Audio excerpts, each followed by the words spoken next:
hello everyone जब education channel आपको स्वागतम जानाइছো কালি যেহেতু আপোনালোকৰ ডকুমেন্ট ভেৰিফিকেশনৰ ওপৰত ভালেখিনি এবাৰ ৰুল চেঞ্জ কৰিছিলে আৰু সেই পৰিপ্ৰেক্ষিতত আকৌ এখন নোটিছ আপোনালোকৰ মাজত আপডেট দিছে আৰু ইয়াতে বহুতখিনি সাৱধানতা অৱলম্বনো দিছে এবাৰ যেটো আপোনালোকে জিডিএছ পোষ্ট অফিচত এপ্লাই কৰিছিলে আৰু সেই পৰিপ্ৰেক্ষিতত ইয়াতে আলোচনা কৰিছে যেটো এপিআই সেটুত আপোনালোকৰ সকলোখিনি বোৰ্ডৰ যিখিনি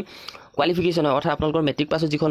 সাৰ্টিফিকেট বা মাৰ্কশিট আছে সেই সকলোবিলাক এপিআই সেটু অৰ্থাৎ বোৰ্ডৰ যিটো সংলগ্ন হৈ থাকিব অৰ্থাৎ আপুনি যিটো বোৰ্ডৰ পৰা পাছ কৰিছে সেই বোৰ্ডটো এপিআই সেটুত সংলগ্ন থাকিব আৰু সেই পৰিপ্ৰেক্ষিতত আপোনাৰ সকলোখিনি ডকুমেন্ট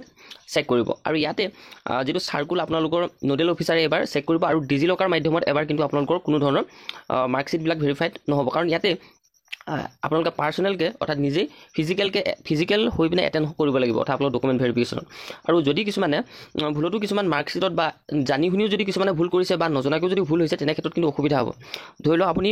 যিখন মাৰ্কশিট আছিল মাৰ্কশিটত আপুনি নাম্বাৰটো বহাই ৰাখিছে যিসকলৰ ভুলতে কম হৈছে তেওঁলোকৰ কোনো প্ৰবলেম নহয় যদি কিছুমানে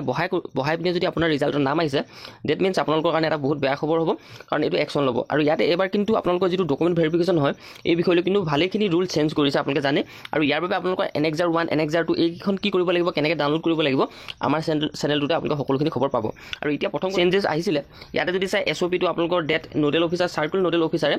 এই সকলোবিলাক আপোনালোকৰ বোৰ্ডৰ যিবিলাক সেকেন্ডাৰী স্কুল এক্সামিনেশ্যন হয় বা ক্লাছ 10 সাৰ্টিফিকেট হয় বা আপোনালোকৰ যিবিলাক আপোনাৰ অফিচিয়েল ৱেবসাইট হয় মেনুৱেলি আপোনালোকৰ এডুকেশ্যন যিটো বোৰ্ড হয় সেই এডুকেশ্যন বোৰ্ডৰ লগত কিন্তু কন্টেক্ট কৰিব সকলোখিনি আপোনালোকৰ চাই চিটি আপোনালোকক এবাৰ সিলেকশনটো দিব দ্যাট মিন্স আপোনালোকে এবাৰ বহুত যোগ্য প্ৰাৰ্থী কিন্তু চাকৰিটো পাব এটা বহুতে হুদে যে 70 80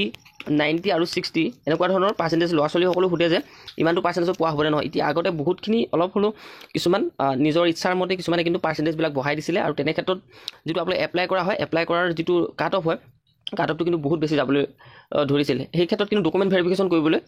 বহুতে যোৱা নাছিল তেনে ক্ষেত্ৰত কাট অফটো বহুত বেছি যায় কিন্তু এবাৰ ভুলটো যদি আপোনালোকে কিছুমানে বঢ়াই দিছে নিজৰ মাৰ্কশিট বা আপোনালোকৰ পাৰ্সেন্টেজ তেতিয়া কিন্তু অসুবিধাৰ সন্মুখীন হ'ব সেই কাৰণে এবাৰ